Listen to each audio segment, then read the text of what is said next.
Olá pessoal, tudo bem com vocês? Eu espero e desejo que sim, que esteja tudo ótimo. Eu sou Tati Súria e hoje vamos começar a falar sobre este livro que eu adquiri através de uma indicação do amigo Marcelo, do Elvis Triunfal Fã Clube. Esse é o livro Elvis Esotérico, escrito por Antônio Carneiro Bellier, em 1983. Ele foi lançado, tá? Então vamos falar um pouquinho sobre o autor. Eu comprei num sebo, acredito que não tenha mais à venda assim ele novo, né? Comprei na estante virtual para quem tiver interesse. Então, o autor. Ao início dos anos 60, os professores do curso secundário onde estudava surpreendiam-se com a incrível facilidade daquele então menino franzino em desfilar notável talento igualmente nas letras como na arte musical e nas ciências. Seria de certo, diziam então, um fenômeno, uma exceção ao padrão normal, mas ainda quando se considerava a condição em que estudava, trabalhando durante o dia para fazê-lo à noite. Antônio Carneira graduou-se em engenharia, talvez ao analisar uma melhor perspectiva financeira. Teve sucesso na profissão, mas isso não o satisfez interiormente, e tal determinou que hoje o seu trabalho seja muito mais intenso do que o normal de supor. Desenvolve-se cumulativamente em áreas ditas incompatíveis, nas ciências, nas artes, nas letras. A leitura deste compêndio esclarecerá de certo algo sobre como o consegue. Aliás, uma das razões pelas quais ele foi escrito é exatamente esta: o esclarecimento de muitos aspectos surpreendentes, alguns até extraordinários. Sob tal configuração, podemos considerá-lo como um livro didático, veiculando lições de ocultismo numa linguagem simples e objetiva. Em termos de cronologia literária, esta é a segunda obra publicada comercialmente do autor. Dela, difere muito pela forma a primeira. Epopeia Elvis, em seu primeiro canto, que rapidamente se converteu num sucesso literário, arrebatando, além dos unânimes aplausos da crítica especializada, alguns lauréis em concursos e jogos florais, mas ficou em nível deveras elevado para o público leitor mediano. Infelizmente, hoje, cada vez menos se fala o português e talvez menos ainda se o escreva como ele é, sem dúvida a mais rica cultura linguística do planeta. Então, a mensagem de que está contido o livro Epopeia Elvis ficou oculta, tanto como o assunto principal a que se referia, a par da biografia de Elvis na forma de um canto épico.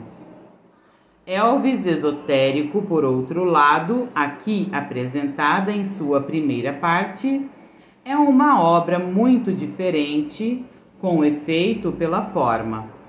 Introduz, inclusive, uma característica rara de se observar em qualquer outra, a objetividade em estilo ímpar que o professor Bellier pôde desenvolver ao longo de sua extensa carreira docente. Estilo que o fez famoso também como educador, a ponto de torná-lo instrutor em todas as companhias em que trabalhou. E assim elucida o oculto da mensagem do livro anterior, embora não seja sequer baseada no mesmo.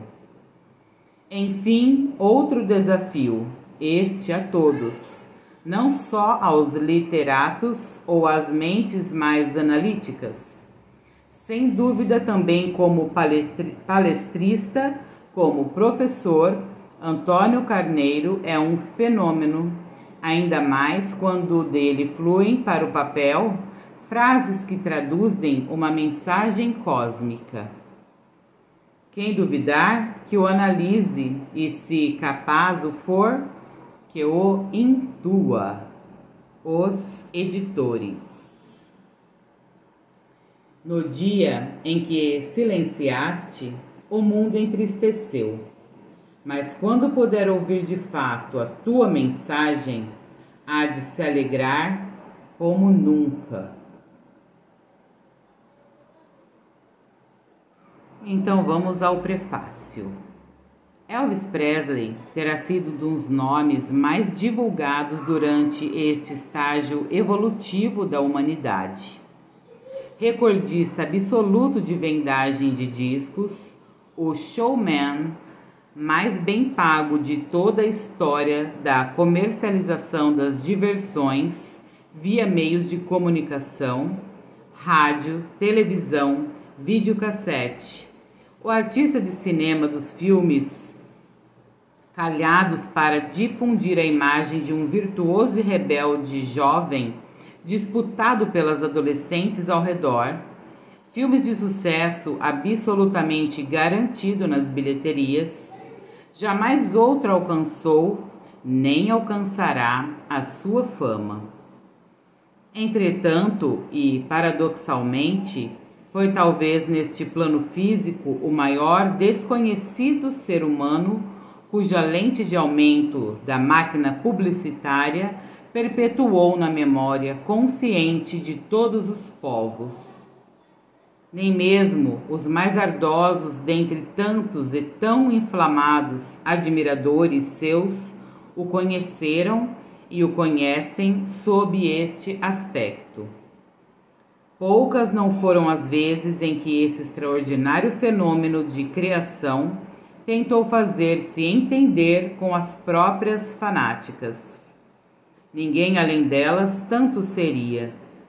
Admiradoras que mantinham vigília permanente, 24 horas por dia, em frente aos portões das mansões onde eventualmente habitava. Falava-lhes de si, não de sua imagem comercializada em rótulos coloridos da virtualidade promocional. Falava-lhes de uma realidade única, da fonte etérea e imutável de todas as existencialidades. Falava-lhes do verdadeiro amor universal, de natureza às vezes tão diversa de seu não raramente perigoso refluxo nas lentes distorcedoras do belo, do puro, que os humanos usam por vaidade. Falava-lhes da plenitude com que havia sido ocupada sua ego-vacuidade, da yoga, união com Deus, da nova idade, das bem-aventuranças, dos valores reais, enfim. E todavia, ouvido por elas com toda a atenção, elas que como ninguém desejavam mais do que tudo no mundo ouvi-lo falar pessoalmente, elas que dariam a própria vida, e ninguém duvide disso, pois o fanatismo não se detém por limites da razão. Para escutar a sua voz e reescutá-la tantos milhares de vezes quanto permitisse a fita gravada, em testemunho de tal glória, afinal, nem por elas foi ouvido. Quando em Seattle, Portland, Des Moines, Cleveland, Las Vegas ou Baton Rouge, quis falar das coisas que conhecia como sérias e reais, interrompendo a música do show, além de não ser ouvido, foi dado como fora de si, alienado por pesadas drogas com as quais nunca se intoxicaria. Quando em 1967 tentou, através de uma mulher, a união com Deus pelo amor do Espírito, sua única forma verdadeira, também não foi compreendido. Que ela egoisticamente distorceu a própria visão desse puro sentimento com os óculos de seu estigmatismo animal.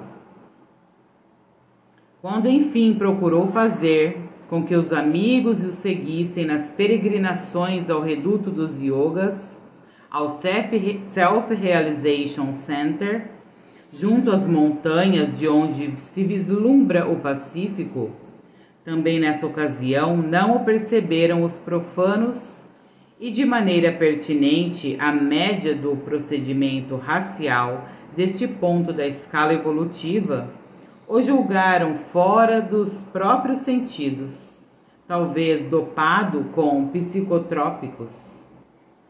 Entretanto, ali houve quem compreendesse as suas ânsias e ouvisse as suas palavras.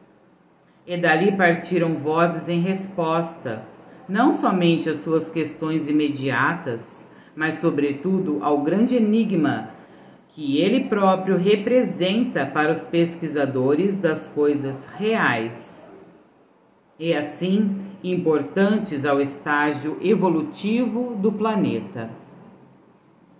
O eco dessas vozes repercutiu e reverberou pelos espaços além, harmonizando-se numa canção ainda mais melodiosa e terna que a mais melodiosa e terna canção interpretada por Elvis. A maravilhosa balada que há de imortalizar a sua incomparável efeméride. Não só para os que ouviram a sua mensagem, posto que esses já a conhecem e a saboreiam como assim é, mas também para os que de boa audição e nenhum ouvido, para os que apenas escutam, mas não ouvem ainda, como não ouviram a Elvis. A presente obra constitui a segunda partitura desta aludida melodia, a Balada dos Tempos. O solfégio de seus diversos trechos permitirá ao leitor o acesso à grande sala de concertos, onde Elvis Aaron Presley, o avatar mensageiro, interpretará o mavioso hino que é prelúdio à harmonia cósmica, ao objetivo único e final da vida neste planeta. Uma voz da falange.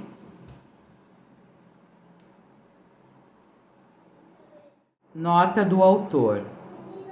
Lançado em março de 1982, Epopeia Elvis, poema épico destinado a contar e cantar pelo verso a grande efeméride Elvis Aaron Presley, 8/1/1935 a 16/8/1977, sob as merecidamente grandiosas dimensões, veio a público em seu primeiro canto.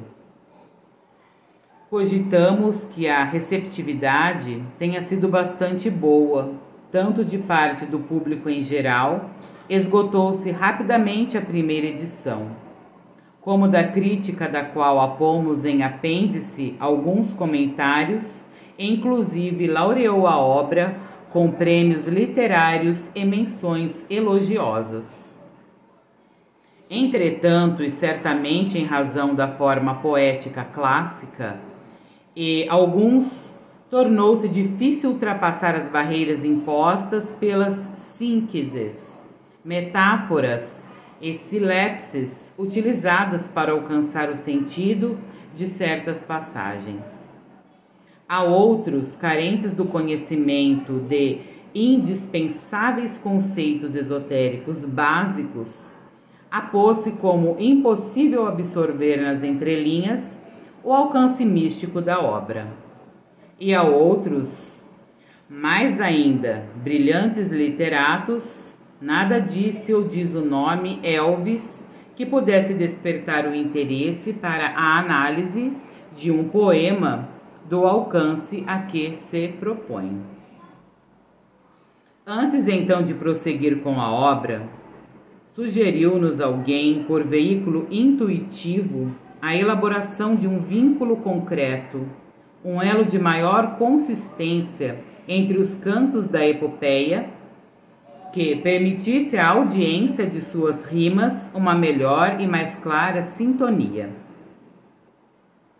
A presente obra, ora apresentada em sua parte primeira, é feita com o intuito de servir como este conveniente meio de ligação requerido.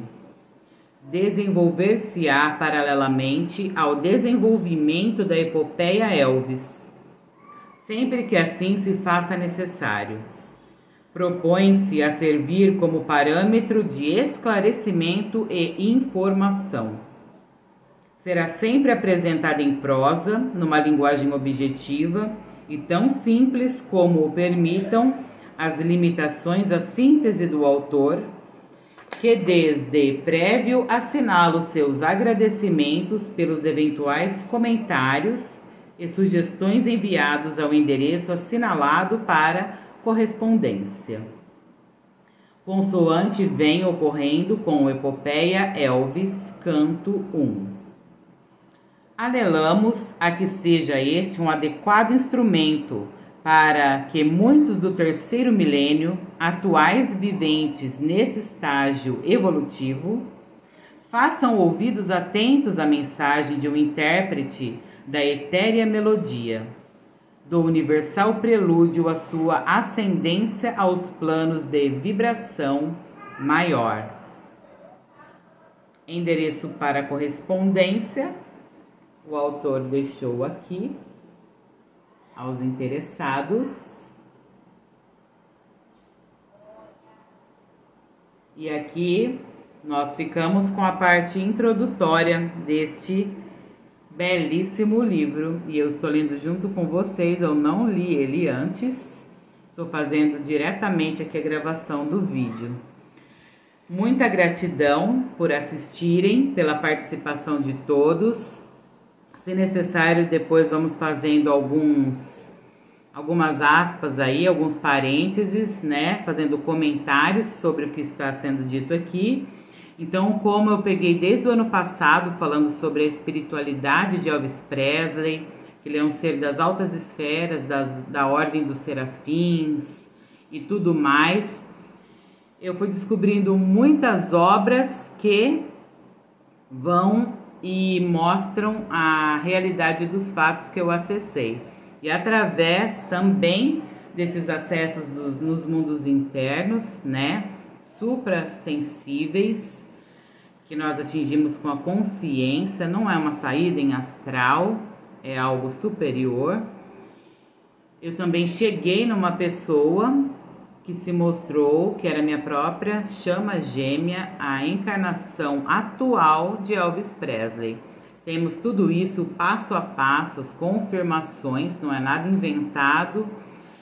Nos outros vídeos, tá? Tenho uma playlist no meu canal que se chama Elvis Presley e a Espiritualidade.